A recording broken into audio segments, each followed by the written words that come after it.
Hello students, welcome to winning कश online classes. हम लोगों ने डिसाइड किया था कि हिस्ट्री की 3 बुक है, लेकिन तीनों की जो वेटेज है वो सेम है, 25-25 मार्क्स की है। तो हम लोगों ने डिसाइड किया था कि हम लोग पहले सेकंड बुक करेंगे, उसमें केवल 3 ही चैप्टर थे और उसमें हमारे 25 नंबर आ जाएंगे अगर हम तीनों चैप्टर को अच्छे से क्लियर कर लेंगे। तो वो 3 चैप्टर में ऑलरेडी वीडियो अपलोड कर चुकी हूँ, आप लोग को नोट्स प्रोवाइड कर चुकी हूँ। आई होप आप लोगों को सब कुछ अच्छे से समझ में आ गया होगा। तो आज से हम लोग हिस्ट्री की पार्ट 3 स्टार्ट करने वाले हैं। उसका जो फर्स्ट चैप्टर है वो बेसिकली जो 10 चैप्टर हम कहेंगे। तो यहाँ पे हम 10 चैप्टर स्टार्ट करने वाले। कुछ पेजेस को आपको पता है न्यू कोर्स के हिसाब से उसको डिलीट कर दिया गया, वो यहाँ पे हम नहीं पढ़ेंगे। केवल जो न्यू सिलेबस है उसी को मैं पढ़ा रही हूँ ताकि आप लोगों को पता हो कि इतना ही सिलेबस आना है और आप लोग उसको अच्छे से स्टडी कर सके।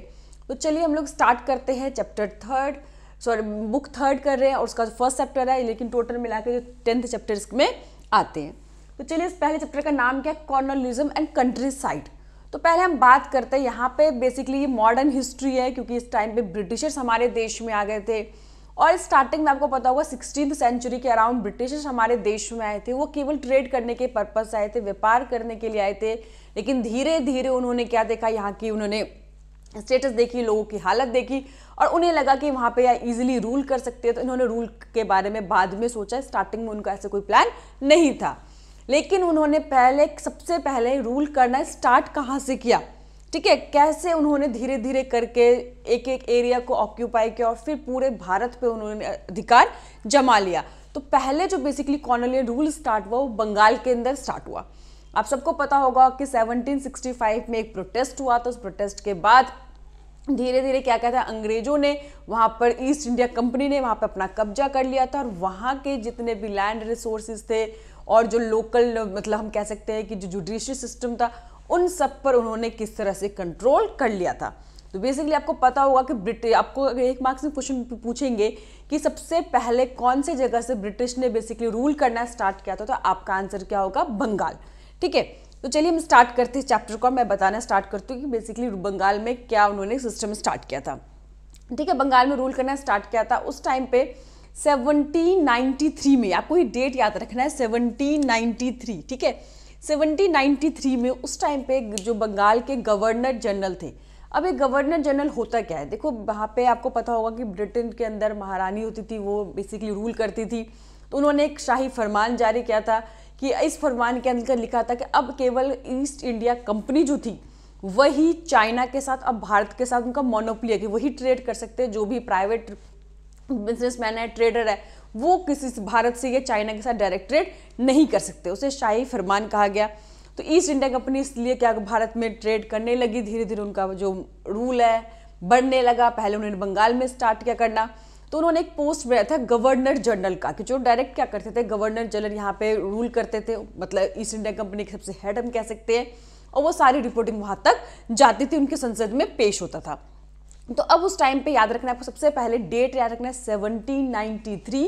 और उस टाइम बंगाल के गवर्नर जनरल कौन थे, लॉर्ड कॉर्नवालिस। ठीक है, लॉर्ड आपको याद रखना है नाम और डेट 1793 और वहाँ के जो गवर्नर जनरल थे उनका नाम क्या था, लॉर्ड कॉर्नवालिस। ठीक है, कि इन्होंने एक सिस्टम स्टार्ट किया था, इंट्रोड्यूस किया था, उसका नाम क्या था, आपको नाम भी याद रखना है, परमानेंट सेटलमेंट। इस परमानेंट सेटलमेंट के अंदर क्या था वो हम बात करते हैं। इस परमानेंट सेटलमेंट के अंदर क्या था कि जितने भी बंगाल के जमींदार थे उन सभी जमींदारों पे उन्होंने एक जो रेवेन्यू था वो फिक्स कर दिया था कि जितने भी यहाँ के जमींदार है सबको एक पर्टिकुलर फिक्स अमाउंट जो रेवेन्यू को हर साल कंपनी को देनी पड़ेगी, ईस्ट इंडिया कंपनी को देनी पड़ेगी। और उसके बाद चाहे तो जितना मर्जी किसानों से वसूल करे या जो मर्जी करे वो उनकी है, लेकिन उनको फिक्स अमाउंट ऑफ उनको रेवेन्यू हर साल उनको देना ही पड़ेगा।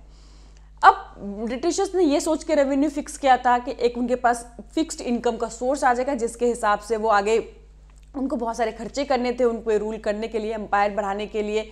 और ताकि रेगुलर इनकम मिलती रहेगी, कोई फ्लक्चुएशन नहीं होगा, रेगुलर इनकम के कारण वो आप प्लान कर सकते हैं, बजट बना सकते हैं। ये सोच के उन्होंने यहाँ पे लैंड रेवेन्यू को फिक्स कर दिया था।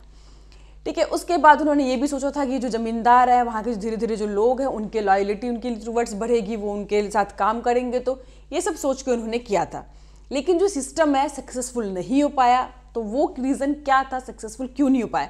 और अगर ये सक्सेसफुल नहीं, मान लो कि कोई भी जमींदार है जिसको दिया गया कि भाई आपको सालाना इतना जो रेवेन्यू है वो आपको ईस्ट इंडिया कंपनी को डिपॉजिट कराना है, और कोई भी जमींदार अगर इतना रेवेन्यू जमा नहीं करा पाता था तो जो उस जमींदार से क्या करते थे कि वो जमीन होती थी वो छीन ली जाती थी और उस जमीन को ओपन मार्केट में नहीं, खुले में किसी को भी बेचा जा सकता था। बेसिकली ऑक्शन, जिसे हम नीलामी कहते हैं, ठीक है। तो ऑक्शन लगता था, ऑक्शन में सभी लोग बैठते थे, सबसे जो हाई बिड करता है, आप लोगों ने मूवी में देखा होगा, ऑक्शन होता है, नीलामी होती है, किसी भी चीज़ को ओपन में रखा है तो उसमें ना बहुत सारे लोग ओपनली बैठते हैं, उसमें बिडिंग होती है, हर एक जो भी पर्सन वहाँ पे बैठे होते हैं बिड लगाते हैं और सबसे ज़्यादा जो हाईएस्ट बिड लगाता है, सबसे ऊंची बोली जो भी लगाता है वो चीज़ उसको दे दी जाती है। तो इस तरह से बिडिंग उस ज़मीन की होती थी।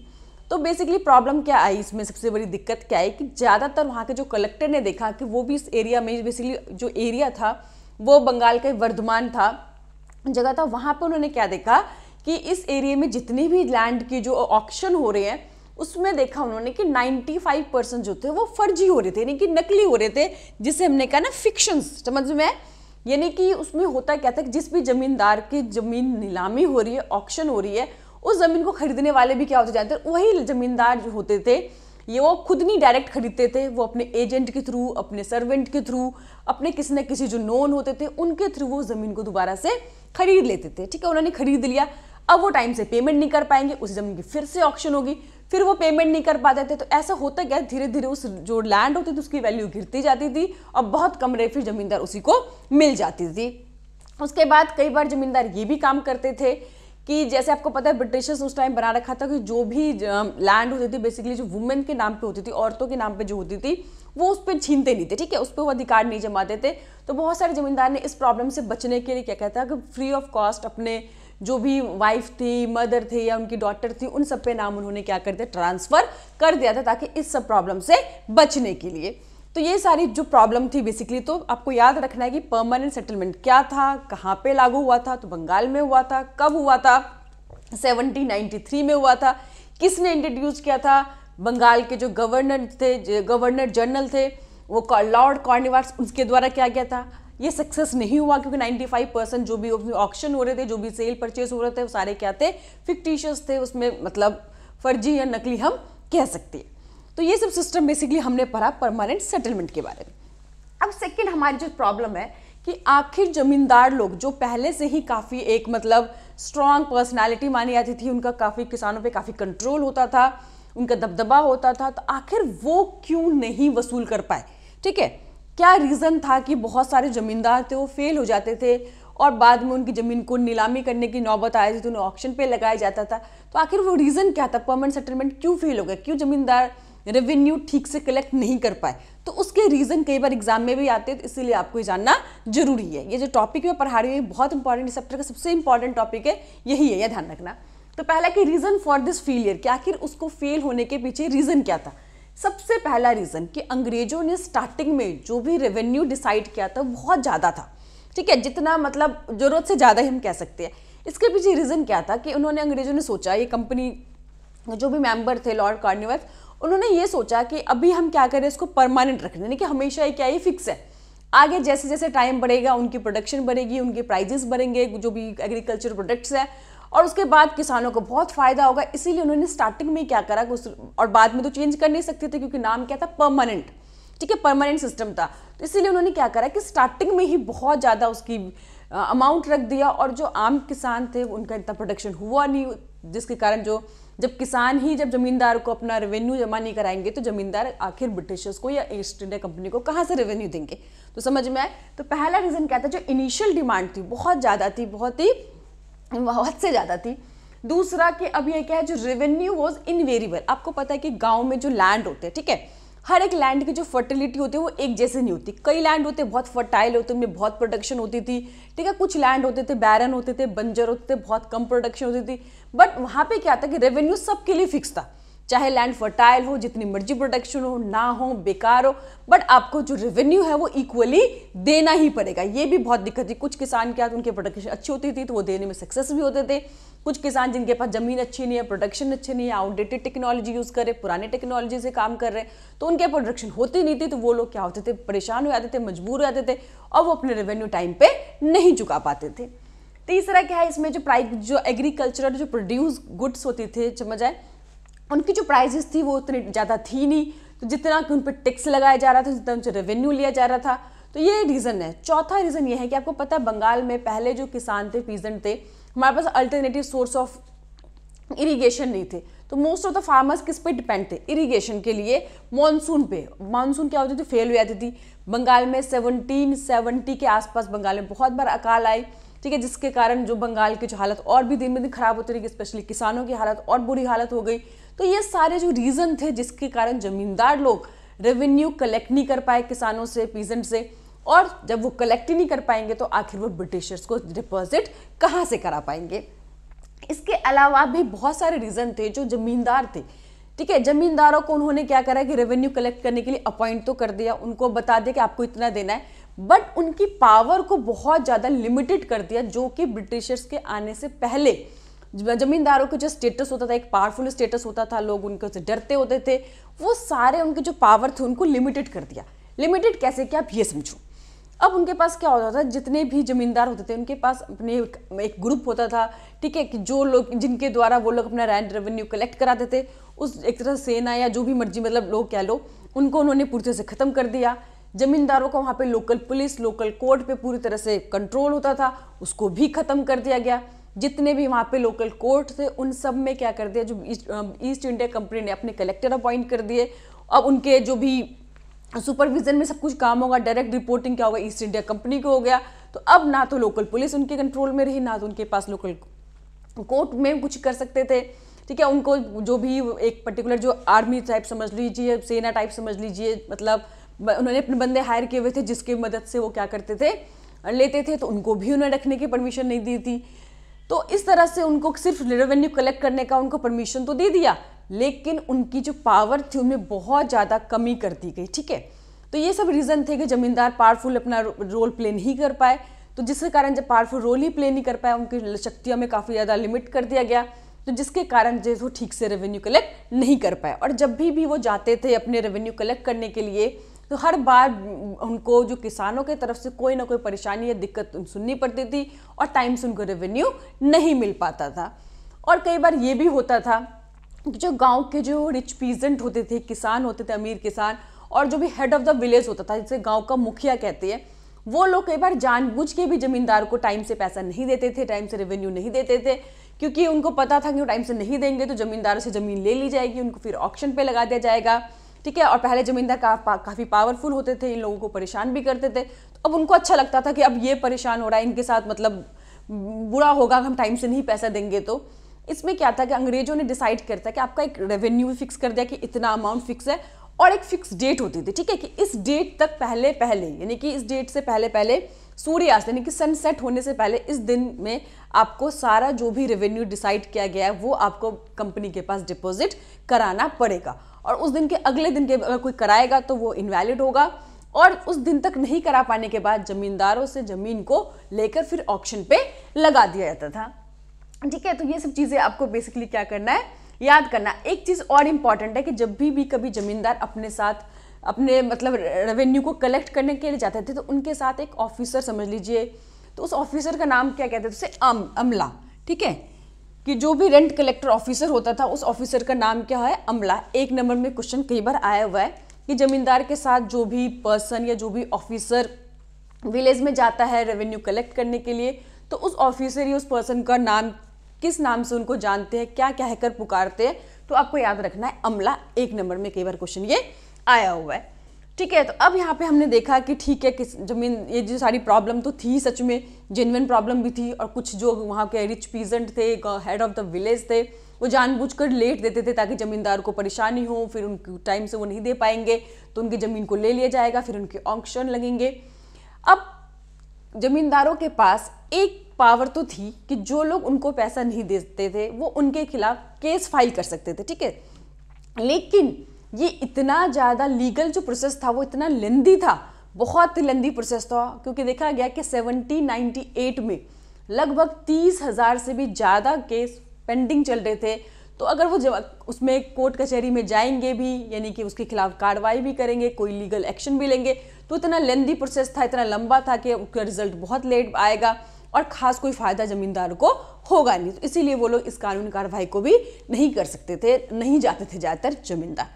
तो देख यहाँ पे देखा आपने किस तरह से परमानेंट उन्होंने जो परमानेंट सेटलमेंट उन्होंने सिस्टम बना दिया कि फिक्स कर दे रेवेन्यू जमींदार को देना ही पड़ेगा। जेन्युइन प्रॉब्लम भी हमने पढ़ा कि कई बार मानसून फेल हो जाते थे, बहुत ज़्यादा ही उन्होंने डिमांड रखी थी। फिर कई बार हमने देखा अलग अलग लैंड के अलग अलग प्रोडक्शन थी, ठीक है। कई बार अकाल के कारण, कई बार मानसून फेल होने के कारण ठीक से प्रोडक्शन नहीं हो पाया। कुछ हमने पढ़ा कि जो जेन्युइन रीज़न नहीं भी थे, जिनके पास पैसा भी होता था वो भी जानबूझ के लेट देते थे, तो जिसके कारण जो, और साथ ही साथ जमींदार की जो पावर थी, जो ब्रिटिश ने, ईस्ट इंडिया कंपनी ने काफ़ी लिमिटेड कर दिया था, उनकी शक्तियों पे काफ़ी अंकुश लगा दिया था। उन्हें लैंड रेवेन्यू कलेक्ट करने का तो पावर था, अधिकार था, लेकिन उसके अलावा बहुत सारी शक्तियाँ उनसे ले ली गई। तो उनके पावर को किस तरह लिमिट किया गया ताकि उनको कंट्रोल में रखा सके या अपनी मनमानी ना कर सके। तो ये सारे रीज़न हम पढ़ चुके हैं। अब हम पढ़ेंगे कि अब ये जमींदार जो थे धीरे धीरे कमज़ोर हो रहे थे, लेकिन ऐसा नहीं था कि जमींदार कमज़ोर हो रहे थे, क्योंकि जो जमींदार लोग थे, जमीन कई बार तो मैंने बताया कि 95% तो फर्जी ही होता था। उसमें से भी अगर कई बार होता है क्या था कि अगर दूसरे को बेच भी देते थे तो जमींदार लोगों के पास अपना एक ग्रुप होता था, समझ लीजिए, कि जो हथियार के इस्तेमाल करके या लाठी डंडे गांव में यूज़ करके उनको डरा धमका के, जो भी नया खरीदने आता था, खरीद कर गाँव में लैंड पे काम करता था उसको डरा धमका कर वहाँ से भगा देते थे। कुछ किसान जो होते थे बहुत लॉयल होते थे जमींदार के टुवर्ड्स कि भैया जमींदार के खेत पे ही काम करेंगे, अगर दूसरे ने खरीदा तो उनके साथ काम नहीं करेंगे, क्योंकि वो सोचते थे ये हमारा अन्नदाता है, यही हमारा पालन पोषण करता है। तो इस तरह के सेंटिमेंट जुड़े होने के कारण बाहर के लोग जमीन खरीद भी लेते थे, तो वो दो किसानों से काम नहीं करा पाते थे जैसे कि जमींदार लोग करा लेते। तो ये सारी दिक्कतें थी, तो इसीलिए जमींदार लोग, ठीक है, उनकी पावर कमी तो हुई थी। अब एक कोई भी ग्रुप कमज़ोर होगा तो उस गांव में एक दूसरा जो सेक्शन था वो बहुत ज़्यादा राइज हो गया था, बहुत तेज़ी से बढ़ रहा था। उस सेक्शन को क्या कहा गया? द राइज ऑफ जोतेदार, जिसे मंडल भी कहती है। तो अब यहाँ पे क्या हुआ कि मंडल या जोतेदार किसे कहा गया? कि जो भी रिच पीजेंट होते थे, मैंने बताया था ना गांव के अंदर कुछ तो किसान अमीर होते हैं ना, जो सारे किसान गरीब होते जैसे मूवी में दिखाते, ऐसा नहीं, कुछ किसान अमीर भी गांव में होते थे जिनका एक रुतबा होता था, बहुत सारी उनके पास लैंड होती थी। तो उनके जो ग्रुप थे वो धीरे धीरे क्या हो गए, बहुत ज़्यादा शक्तिशाली होते गए, इमर्ज होते गए, उनके पास काफ़ी लैंड आ गई। और कुछ जगह पे क्या हुआ कि जमींदार की जो भी जमीन ऑक्शन पे लग रही थी, तो बहुत सारे जो जोतेदार थे उन्होंने इस जमीन को खरीद के धीरे धीरे अपने पास लैंड को कंसोलिडेट कर लिया था, जमा कर लिया था, इकट्ठा कर लिया था, और धीरे धीरे वो एक एमर्ज्ड सक्सेसफुल, कहते हैं ना कि पावरफुल ग्रुप के रूप में उभर कर सामने आने लगे। ठीक है, अब इनका बेसिकली होता क्या था कि जमींदार लोग से बेसिकली शहरों में रहते थे, ठीक है, तो जिनका जो लोकल जो गरीब लोग होते थे, किसान होते थे, उनका उस पर डायरेक्ट कंट्रोल नहीं होता था। लेकिन ये जो जोतेदार थे ये बेसिकली क्या थे, गांव के अंदर ही रहते थे। गांव के अंदर रहने के कारण जो भी पुअर सेक्शन ऑफ किसान का होता था उन पर उनका क्या होता था, पूरा कंट्रोल होता था। ठीक है, उनको रेगुलरली पता होता था, उनके कॉन्टैक्ट में रहते थे। साथ ही साथ वहाँ के जो लोकल ट्रेड थे, वहाँ पे जो मनी लैंडिंग थे, इन सब पर भी क्या था, इनका कंट्रोल था। किसानों को जब भी पैसे की जरूरत होती थी तो वो इन्हीं से बेसिकली क्या करते थे, लोन वगैरह लेते थे। तो इसीलिए उनके साथ ज़्यादा कनेक्शन होता था, इनका गाँव में ज़्यादा कंट्रोल होता था, क्योंकि गाँव में ही ये रहते थे। और जमींदार है वो शहरों में रहते थे, शहर से कभी वो आते थे वसूल करने के लिए, तो डायरेक्ट जो कॉन्टैक्ट था वो इनका नहीं होता था। और कई बार जमींदार किसी किसान को परेशान कर रहा है और रेवेन्यू लेने के लिए, तो जोतेदार बीच में भी आ जाते थे, उनको बचाने के लिए उनके साथ खड़े हो जाते थे। तो इस तरह से किसान के साथ उनकी क्या थी, ज़्यादा अटैचमेंट थी, ज़्यादा उनका कनेक्शन था। ठीक है, तो उसके बाद आपको मैंने बताया कि जो जोतेदार थे बेसिकली जो नॉर्थ बंगाल का एरिया था उसमें वो काफ़ी पावरफुल हो गए थे। और रीज़न मैंने बताया आपको कि फिक्शन सेल, मतलब कि जब सेल होती थी तो बहुत सारे जोतेदार क्या करते थे, जमींदार की जो ज़मीन थी उन्होंने धीरे धीरे खरीद ली थी। और अब क्या होने लगा कि जोतेदार और जमींदार के बीच में क्या होने लगी, एक तरह से कॉम्पिटिशन होने लगी। क्यों? क्योंकि अब अंग्रेजों ने, ईस्ट इंडिया कंपनी ने जमींदार को भी दे दिया था कि भैया तुम्हें किसानों से लैंड कलेक्ट करना है और ईस्ट इंडिया कंपनी को देना है। ये इस तरफ से क्या हो गए थे, काफ़ी पावरफुल हो गए थे, काफ़ी जो पीजेंट थे, किसान थे, उन पर कंट्रोल था, इनको भी अधिकार मिल गया था यहाँ से। तो ये बेसिकली इनके आपस में कंपटीशन बहुत ज़्यादा बढ़ गया था। तो यहाँ पे ये देखना है। उसके बाद आपको fifth report of the company.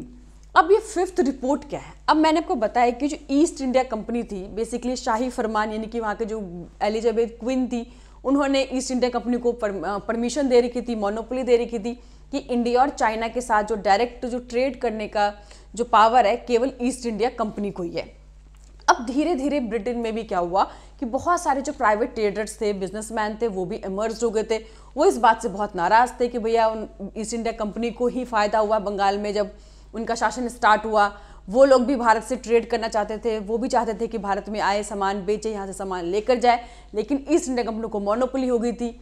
तो इसीलिए जब 5th रिपोर्ट बनी, ठीक है, कंपनी के बंगाल के रूल के बारे में कि बंगाल में किस तरह से रूल किया जा रहा है, तो वो सारी जो रिपोर्टिंग होती थी वो ब्रिटेन में जाती थी। ब्रिटेन के जो पार्लियामेंट होते थे वहाँ पे उसको प्रेजेंट किया जाता था, वहाँ पे उसको सुना जाता था।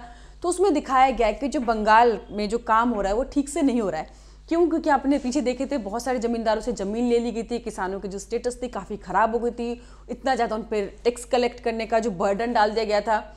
तो इस तरह से जो रिपोर्ट उनको पेश किया गया था, जो प्राइवेट लोग थे वो देख रहे थे केवल कंपनी को ही फायदा हो रहा है, तो उन सब उनके खिलाफ आवाज़ उठाई और वो चाहते थे कि जो ईस्ट इंडिया की जो मोनोपोली है, जो भी शासन करने का तरीका है वो ठीक नहीं है, और इसीलिए वो इस मोनोपोली को ख़त्म कराना चाहते थे, ठीक है। लेकिन ऐसा नहीं है कि जो रिपोर्ट बनाते, इसमें मैंने बताया कि 95% जो ऑक्शन हुए वो तो खैर फर्जी ही थे, और ये जो रिपोर्ट बनाने वाले थे वो भी इम्पार्शल नहीं होते थे, वो भी पार्शल मतलब पक्ष में, किसी के पक्ष में भी लिख सकते थे, किसी के विपक्ष में भी लिख सकते थे, इसीलिए उसको पूरी तरह से ठीक नहीं माना जा सकता था। बट इसके बाद ये हुआ बेसिकली कि जब 5th रिपोर्ट में आई, देखा कि ठीक से वहाँ पे रूल नहीं हो रहा है, किस लोगों के साथ ज़्यादा एक्सप्लॉयटेशन हो रही है, तो फिर उन्होंने डिसाइड किया गया कि वहाँ पे एक कमेटी बनेगी, ठीक है। बहुत सारे उन्होंने रिफॉर्म्स के 18th सेंचुरी के अराउंड, और उन्होंने डिसाइड किया कि अब जो होगा वहाँ पे कमेटी होगी और जो उनके कामकाज को क्या करेगी, ऑब्जर्व करेगी, चेक करेगी, देखेगी रेगुलर बेसिस पे, और उन्हें हर साल क्या करना पड़ेगा, उनकी रिपोर्ट बना के वहाँ पे सेंड करना पड़ेगा, ताकि उन पे कंट्रोल ईस्ट इंडिया कंपनी पे भी देख सके वो किस तरह से रूल कर रहे हैं। और आपको पता भी होगा कि 1858 के बाद ईस्ट इंडिया कंपनी खत्म हो गई थी, डायरेक्ट ब्रिटिशर्स जो थे, महारानी जो थी, वो डायरेक्ट यहाँ पे रूल करने लग गई थी। पहले तो ईस्ट इंडिया कंपनी के थ्रू रूल किया, 17 बेसिकली हम कह सकते हैं कि 1770 से लेकर 1858 तक, और उसके बाद डायरेक्ट जो ब्रिटिशर्स थे, वो जो महारानी थी, वो डायरेक्ट यहाँ पे भारत में आके रूल करने लग गई थी। तो बेसिकली हम 2 भागों में डिवाइड करेंगे, वो हम आगे पढ़ेंगे, 12th में इतना कुछ नहीं है।